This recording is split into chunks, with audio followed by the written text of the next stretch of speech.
వేడికి మించి ఏపీలో పొలిటికల్ ఉక్కపోత పోస్తోంది. చాన్నాళ్ల తర్వాత మీడియా ముందుకొచ్చిన జగన్ కూటమిపై శివాలెత్తిపోయారు. తమపై చేస్తున్న విమర్శలకు కౌంటర్ ఇస్తూ కూటమి పార్టీలపై విరుచుకుపడ్డారు. అటు కూటమి నుండి కూడా అదే రేంజ్ లో రియాక్షన్ వస్తోంది. నేతల బీపీతో ఏపీ వణికిపోతోంది.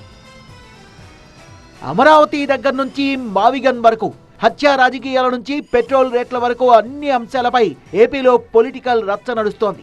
వైసీపీ అంటే గొడ్డలి పార్టీ అంటూ విమర్శలు చేస్తున్న టీడీపీకి కౌంటర్ ఇచ్చారు జగన్. ఎవరిది గన్ కల్చర్, ఎవరిది హత్య రాజకీయం అంటూ ప్రశ్నించారు. హత్య రాజకీయాలకు తమ కుటుంబంలో 3 బలయ్యారన్న జగన్ తన తాత రాజారెడ్డిని టీడీపీ నేతలే హత్య చేశారని ఆరోపించారు. జగన్ మంచోడు కాబట్టే మా తాతను రాజారెడ్డి గారిని చంపిన వాళ్ళు ఈ రోజుకి కూడా ప్రశాంతంగా బతుకుతూ ఉన్నారు. జగన్ చెడ్డోడు అయినంటే వాళ్ళంతా బతుకుండే వాళ్ళ. మాకు నేర్పించింది రాజకీయాలు ఎలా చేయాలని మాకు నాన్న నేర్పించింది.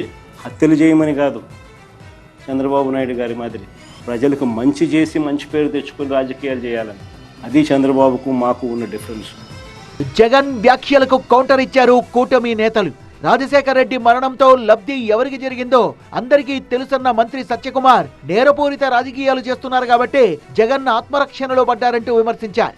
మావిగన్ పేరెత్తితేనే చంద్రబాబుకు బీపీ వస్తోందన్న జగన్ వ్యాఖ్యలకు కౌంటర్ ఇస్తున్నారు కూటమి నేతలు. మావిగన్ అంటే ఎవరో భయపడతారనో నవ్వుతున్నారు జనం. ఇదేదో పిచ్చెక్కింది అనుకుంటున్నారు. 3 రోడ్లు గీతలు గీచి మావిగన్ అంటే అది రాజధాని అవుతుందా?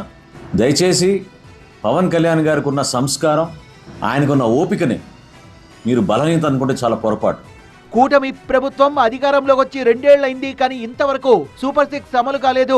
పైగా పెట్రోల్ డీజిల్ రేట్లు తగ్గిస్తామని అప్పుడు హామీ ఇచ్చి ఇప్పుడు పెంచారంటూ ఆరోపించారు జగన్. ఈ విషయంలో జగన్ కు సూటిగా సవాల్ విసిరారు ప్రభుత్వ చీఫ్ విప్ జీవి ఆంజనేయులు. సూపర్ 6 పథకాలు అందలేదు అంటున్నాడు. నేను జగన్మోహన్ రెడ్డి ఛాలెంజ్ చేస్తున్నా, ఒక చీఫ్ విప్ గా మీరు ఏ ఊరు రమ్మంటే ఆ ఊరు వస్తా. సూపర్ 6 పథకాలు అన్ని నేను మీకు చూపిస్తా. నువ్వు ప్రజలకు క్షమాపణ చెప్పడానికి సిద్ధంగా ఉన్నావా? జగన్మోహన్ రెడ్డి అడుగు. మొత్తంగా జగన్ వ్యాఖ్యలతో ఏపీలో మరోసారి పొలిటికల్ హీట్ రాజుకుంది.